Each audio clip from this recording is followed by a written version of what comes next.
beautiful Friday morning, and you are on to Issues and Society, a program that discusses trending issues as it affects our day-to-day living. I am Zainab Ubitin. On today's episode, we shall continue our discussions on Nigerians' expectations from the incoming government, His Excellency, the President-elect, Asiwaju Bola Ahmed Tinubu. And still very much on the program is the Honourable Minister of State for FCT, Honourable Dr. Ramatu Tijani Aliyu. Join us again after the break.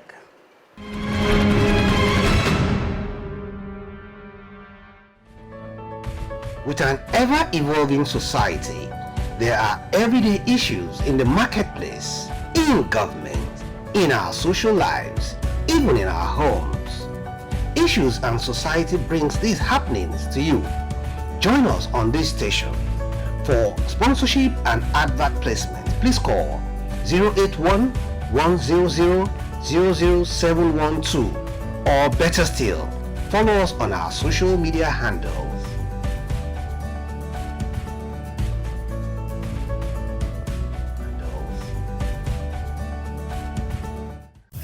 Now the elections have come and they've gone. Next is governance. 4 years from now, what should Nigerians be expecting from this administration or President-elect Asiwaju Bola Ahmed? Well, Nigerians will see improved governance. President Muhammadu Buhari had laid a very solid foundation for the successor to build upon. Hence, the citizens can expect new administration to provide better governance and to address frontally key challenges such as unemployment, security or insecurity, etc. Actions to be improved or to improve the quality of life of the citizens is also expected. And this government must ensure, or I expect them to ensure, and I know they will ensure, public accountability, that public resources are used effectively and efficiently. And there will also be a future of this administration, definitely. And we also expect to see economic development and the internally generated revenue of Lagos State is a case study. Justice have been done there. I read some papers, some saying that after him had been so many governors. Well, the egghead, I will say, or the think tank put in place policies. And policies, if implemented well, make governance. And there was commitment to duty and sincerity of purpose on his part, even as he remained outside government, but he remained ever the cautioning voice and the compass towards the development of Lagos. So we must give it to him. And we expect this administration definitely to reduce, to promote growth, reduce unemployment, and create opportunities for enterprise and entrepreneurship. And that will go a long way to catapult the growth and development of the youth and women. Importantly, improving public services such as healthcare, that's healthcare delivery system, education, and infrastructure is what we expect to see, because we expect consolidation on that which, whose foundation has been laid. You came in on board and you have redefined governance as it concerns FCT. You want to tell us those unique attributes that you brought on board that has transformed how governance and government is run here in FCT. Wow, prospect. Interestingly, I will tell you that you can only act within the power that is availed you. FCT is one very peculiar space of governance called a ministry, but not really a ministry. It's a characteristic of a state that remains a quasi-state. What do I mean by this? The Governor General of the Federal Capital Territory itself is the president. So you must act within that which he desires. So it calls for the political will and push that will propel the zeal in the ministers to act accordingly. What am I saying? It might interest you to know that the FCT is still governed by the decree of 1976 establishment. We expect to see an upgrade in those to be able to fruitfully achieve the mission and the vision of the founding fathers. 7 years of establishment. FCT is still on the development of the 250 square kilometer of land earmarked out of the 8,000 square kilometer of land of the Federal Capital Territory. If you know what it means, that means the Bola Ahmed Tinubu that I know is meeting a construction site that he can turn into the Silicon Valley of Africa. No doubt about that. With 7,750 square kilometers to play with and unlock the potentials while engaging the youths and women, building their capacities and transferring skills. We need to get so many issues of unemployment and creating wide opportunity of gainful employment for women and youths alike, while unlocking the potentials, strengthening the relationship with the border states of the Federal Capital Territory by ensuring the establishment of connecting road network and securing the cities around, by extension, securing the Federal Capital Territory administration in itself. So the issues of insecurity must be laid to rest. Addressing the issue of transport and transport system, both intra and extra transport system, connecting the cities within the Federal Capital Territory and then the neighboring towns, and then FCT to other states, and then looking at the waste management system, the traffic management system, quality healthcare delivery system, then looking at rights and privileges of citizens and indigents alike. And then you must look clearly again into provision of new infrastructures, broadening the scope and horizon, upgrading the quality of the existing ones, total rehabilitation, to meet up the qualities of 23rd century, resilient city requirements. What do I mean by this? Provision of quality housing, also for all. Before now, the original master plan has it that the low-income earners will be within the city. That is why you are seeing the high rises in the area 1, 2, and 3. But it's long been distorted and changed. Where now the high-income earners are within the city and the low-income who are more in number are outside. So commuting is becoming troublesome. But also with high and quality traffic management system too, you will have all this become a thing of the past. Provision of traffic light and security, CCTV cameras linked to, plate number registration of all residents and commuters will clearly enable the city to implement or enforce the policies. For instance, when you just beat the traffic, you hear an alert, bam, and the fine is taken. If you do it 10 times, you'll be penalized 10 times. You will be asking me, I know, what happened to the traffic lights put in place even before now? A lot was put in place, but that is what I'm trying to tell you, implementation on erring members. If I know, for instance, that if I'm caught wanting or found wanting, stealing the traffic light or vandalizing it, the public facility, the policy will not be able to enforce the law guiding it, or the law is too weak even when enforced. that means I will carry it out because the fine is insignificant. So there is also a deliberate action on the side of the erring members of the community. But when you know that you'll be well charged and disciplined, then you sit up and know that the penalty that comes with it is not easy. Then you will not commit the crime, or you think twice before committing that crime. Secondly, we must also look into, that is why I said a concerted effort by the president must be made. Who becomes in charge of what? The federal government, the federal capital territory being a city of the federal government, and the governor general being the president, is also over, the activities is also overseen or overlooked into by all the agencies that are federal, charactered. That means the NIA, the DSS, the all are.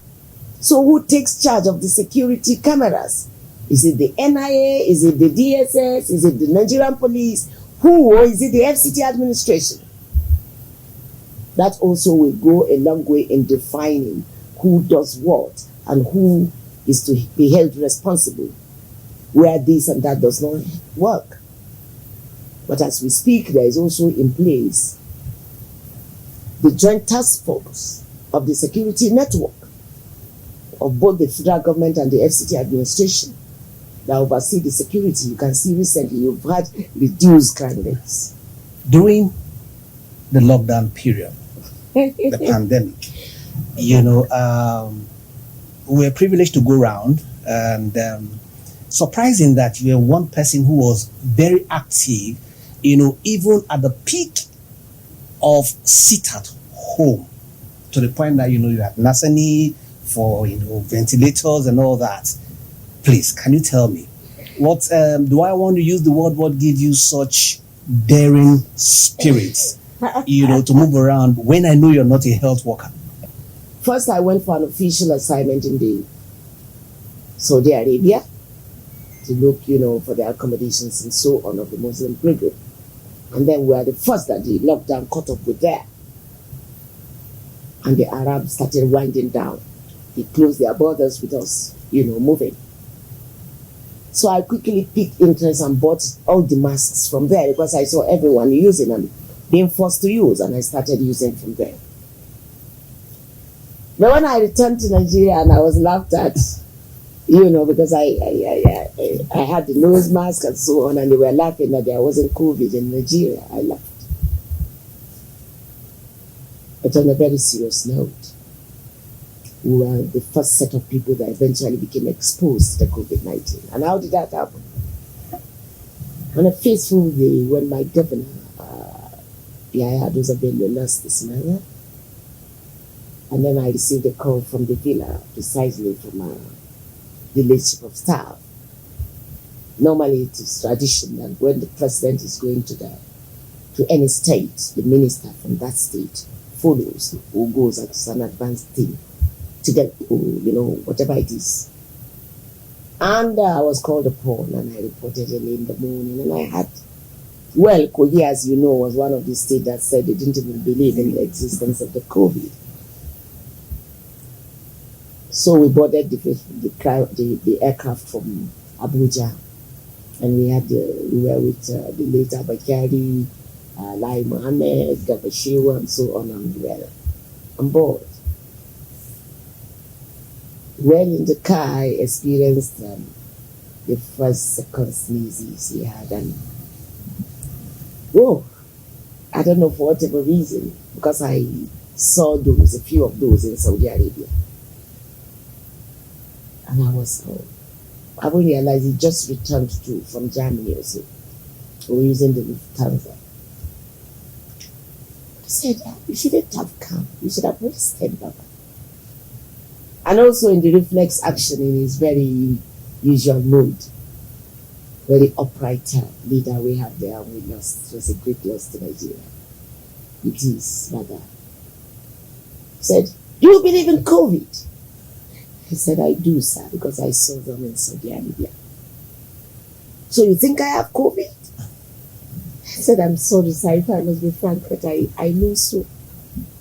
But have you run a test since you returned? He said, yes, yeah. And I said, okay. And he sneezed again, but in his courtesy, he brought sanitizer and the wipe. And he gave me, he said, peek from inside, don't touch it because you believe in the COVID. But I have cold. I said, I know, the fluctuating weather definitely yes. What am I saying? We traveled like that in the vehicle we already from Kogi, from the Obajana airport to Kenya and back. And also in the aircraft. So as we boarded, I called my driver and my PA. And she opened my door and wear the masks. The four of them must come with a mask, with the order, and take some for me. They were all laughing at me. They came without it. I said, no, you must wear the mask. And give me the mask. And I wore the mask. I was as serious as that, so not because I don't believe in it. And I got my mother's residence evacuated. She went into my house. It was empty for me to just straight go into the quarantine. Because I read a lot about it as well. And immediately I called the doctor. Incidentally, I will tell you, I read a film they called COVID-19 Messenger. And there, the scientist was talking about administering the chloroquine for the treatment of the COVID. And all, the zinc and so on, and he fell. And when he collapsed, and the medical troop quickly took the thing and tried on him, and he was okay. Whatever it is, I called the family doctor and I said, I have malaria. I have malaria. And he said, how do you know? We'll run a test. I said, okay, run a test, but I have malaria. But he saw I didn't have anything and nothing was wrong with me anyway. But incidentally for me, when the test came out, as usual of every Nigerian, if you hardly will you check all of us today, you must find malaria parasites. They say, oh, how do you know your test was positive to malaria? I say, okay, I would like this malaria to be treated with chloroquine. So but chloroquine is banned. But I say it's been resistant for quite some time, so I would like chloroquine treatment. Okay, as you think. But that takes us to it. Every one of my family was happy to see me, but I refused to see them. I only called them, and my husband came down from Lagos, and I still refused to open the house. I said, I am under quarantine until 7 days. I knew that if I had been infected, between day 1 to 4 to 7 must be the manifestation. Fortunately, for me, if not, they would have cracked and opened my door. They thought something was wrong with me. We saw the announcement on TV that the late chief of staff had COVID-19 and all those who encountered him would be subjected to the NCDC test. And I said, here we go. And there and then, the ministers I had encountered, because we went for the Federal Executive Council, so all of us were exposed almost, except those that didn't attend, including Mr. President himself and the VP. It was a very tense period of my life. I gave up because that time even was no treatment for COVID. Nothing was made clear. So everyone, it was like a death sentence. And knelt down and did my sujood and said, God Almighty, Ya Allah, here I am before you and I have little children. I have my family to take care of, oh Lord. Oh Ya Allah, if you help me out of this, and indeed you are God, that I'm not infected, oh God, I will serve you more, and I will defy all costs to go out there to ensure that I educate all the ignorant people that COVID-19 is real and that I encountered it. And I will let them know that it's not a death sentence. For those who encounter that a lot could be done. I promised so many things in my tears. So that takes you to how I frontally confronted the COVID challenges. 3 days later, the result came out. Those 3 days were like just 24 hours because my supporters were texting in the Facebook calling me to see my result of the COVID test. I was also disturbing Boss Mustafa, even though I was frozen to the bone marrow. It was like a chopping board. I couldn't eat, I couldn't drink. And we kept hearing the feedback and how the late Abba was doing. With all empathy to the family, the wife was down too. I was crying incessantly while supporters joined me in prayer and my family. And when my result was negative, I still subjected myself to a second test so that I don't endanger my family and the citizen. Because I couldn't believe it. That we flew together, we sat together, we went and we sat together, we returned from Koji. Come on. The second test still came negative. And straight I started calling my media team. Some ran away and turned off their phone, of course. I know that. I got boots, I got everything, and here we go. We were all there in every nook and cranny to ensure that the slum areas, the wet areas of the market were fumigated using all systems. Some even laughed at me because I was sure of confronting it frontally, that even the details I didn't want to leave. They saw me with this painter sprayer, that tiny one. My tiny hands, how would I be able to hold the firefighting hose? So I went to those ones too and summoned all of them. And I was demonstrating to the sprayers we had for chemicals in the agro department. So we would put the disinfectants in it. And then it took us to the corners. Instead of doing only the air, the tables and the areas that will be touched. So every day that will be market day, immediately daily, we work till morning. Sanitizing, clearing, and fumigating the environment. Those nozzles are used to touch every corner because we didn't even know. But to be forewarned is to be forearmed. And that was how FCT actually conquered the COVID. And I'll tell you clearly again, an experience I'll never forget during that time. There was a lockdown and we survived anyway. Necessity, they say, is the mother of invention. During the lockdown, I put together all the youth corpers, the youth corps members. They were able to produce masks in conjunction with Naseni. Some of them were able to do, ventilators that we were seeking after. The most sought after,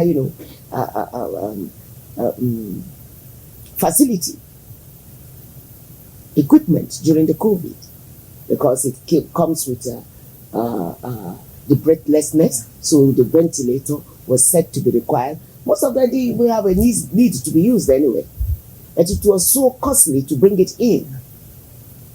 So we found a way of inventing so many things. Sanitizers, masks were produced by the copper, that's the NYC department. That goes a long way to say, if Bola Ahmed Tinubu, the president-elect, will lock up this country like China did, he will experience industrial boom. Lot of inventions will come. Lot of intellect, untapped capacities will be realized. Innovations will come to bear. Not necessarily locking it up economically, no. But it could also create a forum, platform where youths will be challenged, women will be challenged, citizens will be challenged to come up with their best ideas to frontally challenge the issue of joblessness by creating jobs. On the last note, Honourable Minister, the person of Dr. Ramatu Tijani Aliyu, can you please tell us a bit about yourself? I've always said, I'm a simple woman. I'm a Nigerian, born into the royal family of Sidi Ali Mama from Buddha, a tribe of Kakanda, on June 12, 1970.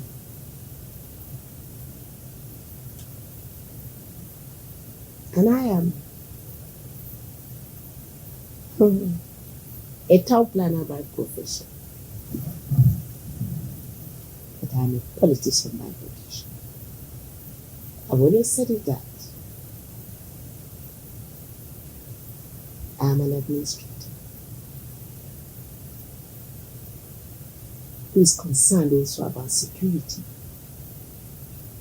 of life and property, who is an administrator that will not care, who is a town planner that will not be concerned about the relationship of the tribe.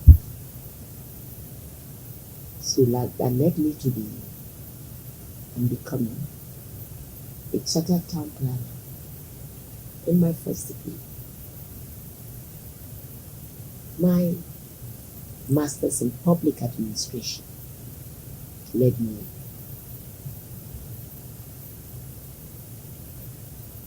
to the humanity angle of existence. And then my PhD is in security and strategic studies. That also enables me to take a broader view into what security means. How secured can the citizens be? Also, we look into it and realize that security does not mean, as I used to think before, of putting burglary proofs, high fences, and locking your doors and electric fences. And this composition of three keeps redefining my personality. But I am an ordinary Nigerian woman who wishes to explore with a wide vision and a passion for development.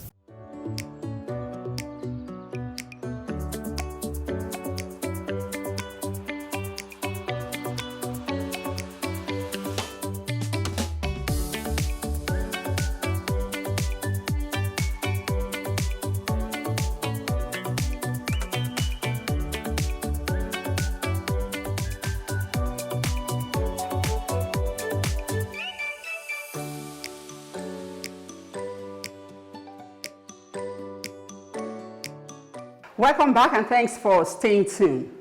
This is the much we can take on today's episode. Should you miss our previous episode, you can follow us on our social media handle. I am Zainab Ubitin. See you next week.